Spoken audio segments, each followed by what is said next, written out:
Front in need is a friend in deed. ഈശോമിശിഹായ്ക്ക് സ്തുതിയായിരിക്കട്ടെ. ദൈവാനുഗ്രഹത്തിൻ്റെ നല്ലൊരു ദിവസം ആദ്യമേ തന്നെ എല്ലാവർക്കും നേരുകയാണ്.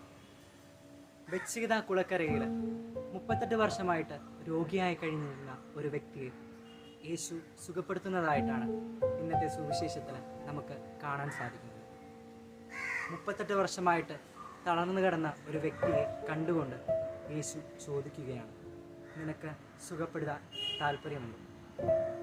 അവൻ്റെ മറുപടി നമ്മളെ ഓരോരുത്തരെയും ചിന്തിപ്പിക്കുന്ന ഒന്നാണ്. ഇത്രയും നാളായിട്ട് ഈ വെള്ളം ഇളകുമ്പോൾ അവിടേക്ക് എന്നെ എടുത്തുകൊണ്ടുപോകുവാൻ ആരുമില്ല. ആരും എന്നെ കാണുന്നില്ല, ആരും എന്നെ സഹായിക്കുന്നില്ല, എല്ലാവരും എന്നെ അവഗണിക്കുന്നു. ഈ തപസ് കാലത്ത് ഈ സുവിശേഷത്തിലൂടെ യേശു നമ്മളോടും ചോദിക്കുകയാണ്, നീ നിൻ്റെ സഹോദരനെ, സഹചരനെ കാണുന്നുണ്ടോ? അവനോട് നീ സംസാരിക്കുന്നുണ്ടോ? അവനോട് നീ കൂട്ടുകൂടുന്നുണ്ടോ? അവനെ നീ സഹായിക്കുന്നുണ്ടോ? ഈ ചോദ്യങ്ങളെല്ലാം നമ്മുടെ മുൻപിൽ ആയിരിക്കുകയാണ്.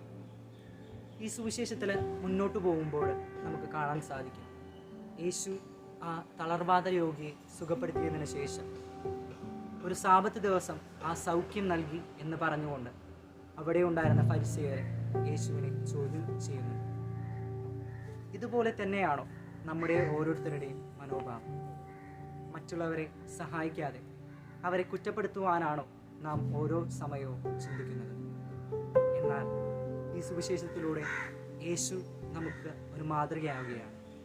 മറ്റുള്ളവരെ സഹായിക്കാനും അവരോടൊന്ന് സംസാരിക്കുവാനും അവരെ ഒന്ന് സ്നേഹിക്കുവാനും അവൻ്റെ ഒരു യഥാർത്ഥ സുഹൃത്തായി മാറുവാനും നമുക്ക് ഓരോരുത്തർക്കും സാധിക്കട്ടെ.